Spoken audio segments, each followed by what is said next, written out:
When I was in college, I had picked up a part-time job working a shift at a local store where I worked from 2 p.m. until 10 p.m. At the time, I was 20 years old, standing 5'7", with black hair and piercing blue eyes that seemed to get me the most comments. Normally, I didn't mind, but there were times that it got a little annoying. Like when a guy thought he was being funny in front of his friends using cheesy pickup lines. Halfway through my shift, while I was straightening up the shelves, my coworker Megan came up saying that she had found a letter addressed to me lying on the ground near the registers. I thanked her while staring at the white envelope with my name on the front. It felt like it was a card. Megan asked if I was going to open it or just stare at it. I laughed as I opened the card, trying to figure out who it was from. It was just a simple card with some flowers on the front saying, "Thinking of you." I opened it and saw it was one of those cards that was blank inside, where the person can write whatever they want. In a sloppy handwriting, it said, "Hi, I've been watching you, and I can't wait to see you again. Will you be my girlfriend?" Looking at Megan, I asked her if she saw who put it there, and she shook her head as she said that there was no one around when she found it. She asked what it said, and I showed her the card.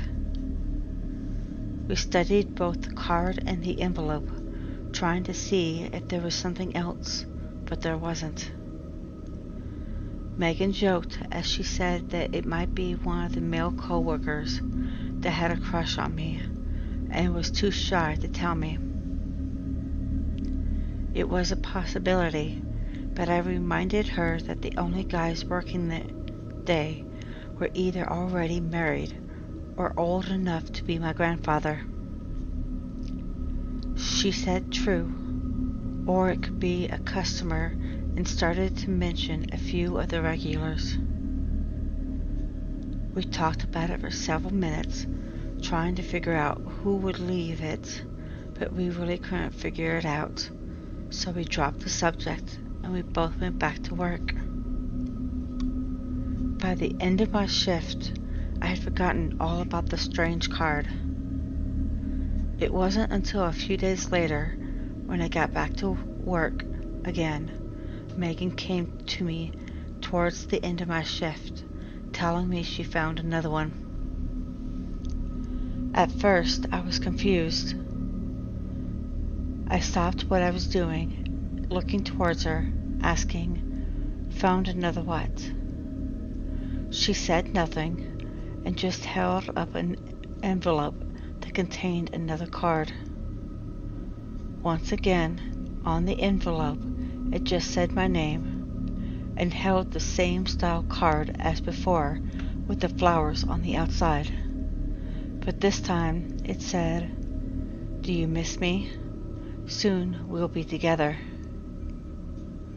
All I could do was stare at the card for several minutes, when Megan's voice snapped me out of it.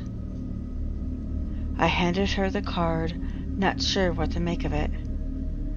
I couldn't think of anyone who would do this, even as a weird joke. Megan asked if there was an ex that would do something like this, and I said no.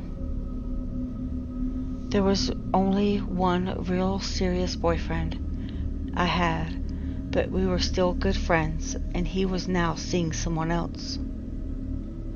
The other guys I dated were before him, and none of them were anything serious. Now they were either in college in another state or dating someone else, or at least as far as I knew. I wasn't close with them like I was with my ex, but I would occasionally see a post on social media about them. I was starting to get a little worried, but in the moment, it wasn't serious enough to call the cops about it, since I wasn't being threatened, nor did I have any idea who it might be. Megan did suggest I talk to the manager about it, letting him know at the very least, just in case it started to get even worse. I agreed and went to the manager's office, asking him if I could talk to him. Luckily, he was the type that was really laid back and cool. As long as we were doing all of our work and helping customers when they needed help, he didn't care if we were chatting away.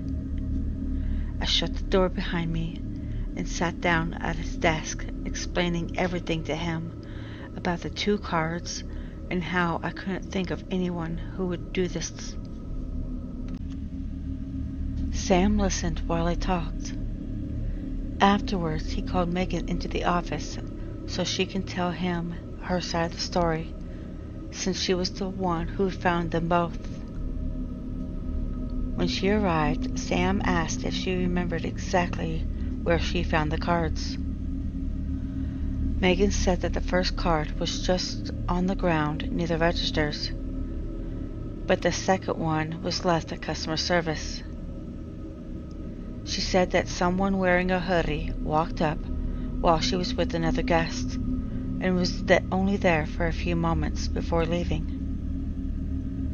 Megan said she never got a good look at them, and it wasn't until several minutes later that she knew that they left something on the counter, but by that time they were long gone.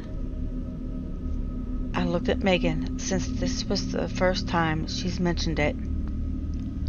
I asked why she didn't say it before, and Megan said that she didn't really put it together until just then.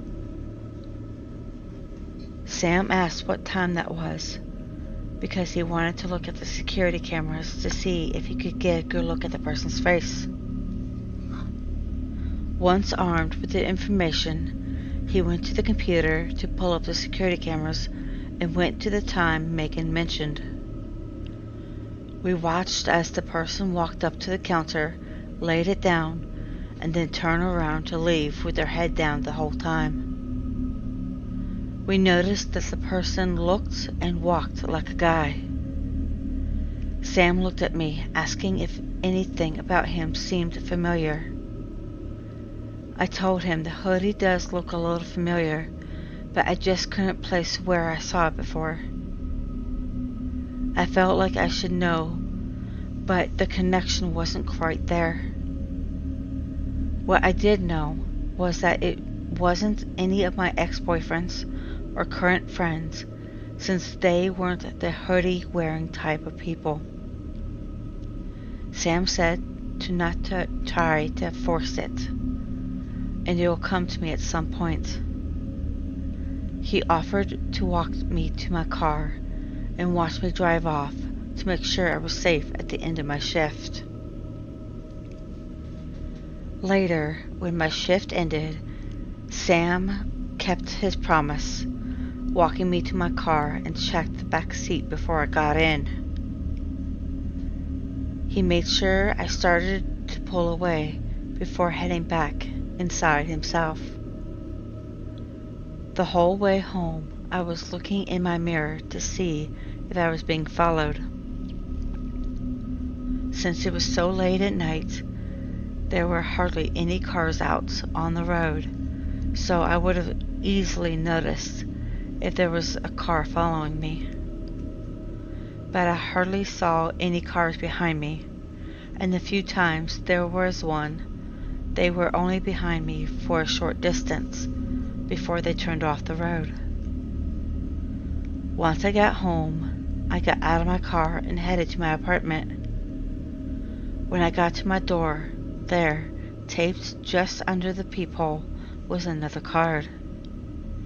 I froze as I stared at it, mentally freaking out, since the envelope looked exactly like the other 2 cards. Nothing on it except my name written in the same handwriting. I quickly grabbed it as I unlocked my front door, running inside, closing and locking the front door behind me.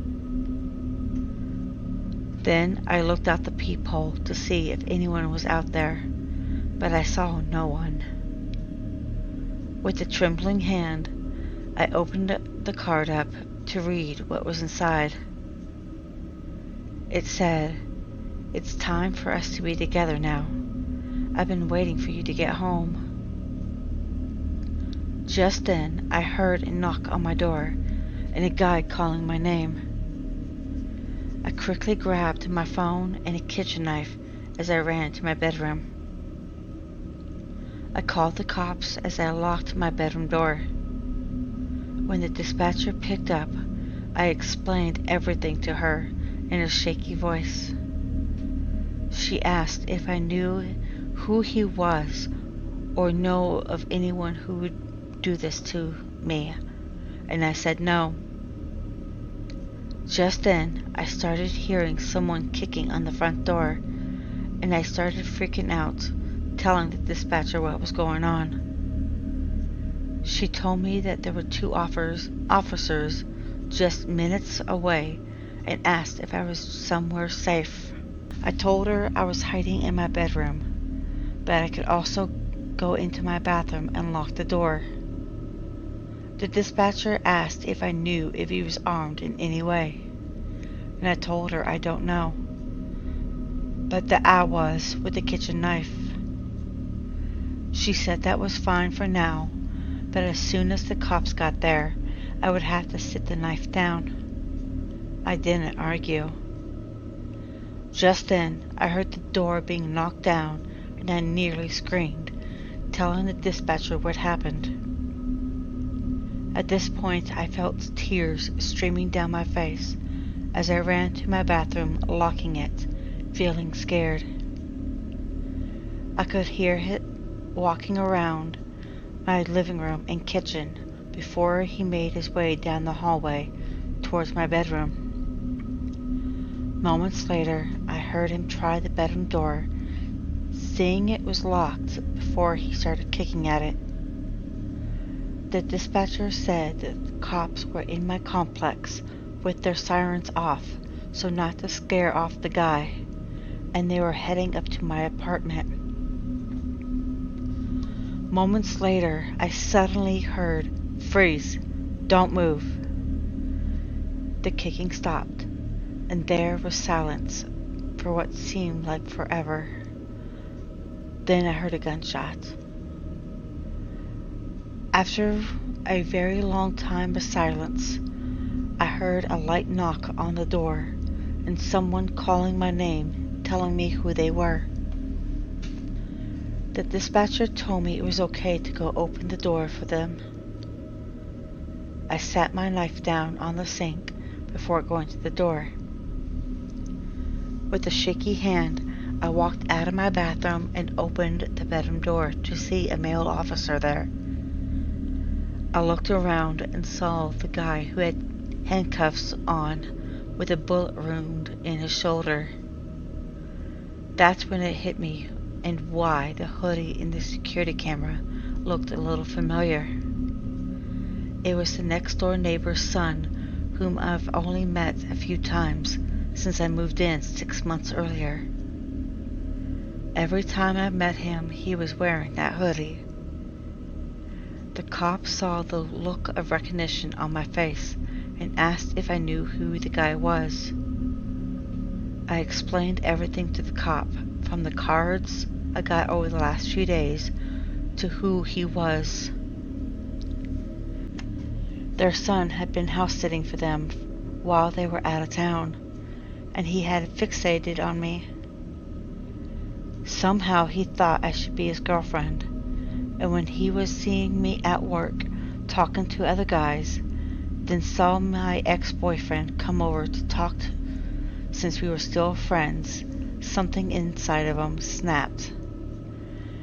The neighbors offered to fix my door, and the landlord told me I didn't have to pay the following month's rent for what I had been through. The guy's parents were very apologetic and didn't blame me for putting their son away. Megan was nice enough to let me stay with her for a while the door was being fixed, and so I wouldn't have to be alone for the next few days. Immediately after getting back to my place, I had installed a Ring camera outside and a few cameras inside. Last I heard, the guy was put in jail for several years, and I had moved out of that apartment at the end of my lease when I had found a better place to live. It's the type of place where you have to have a security code to get into the complex. I never saw or heard from that guy again.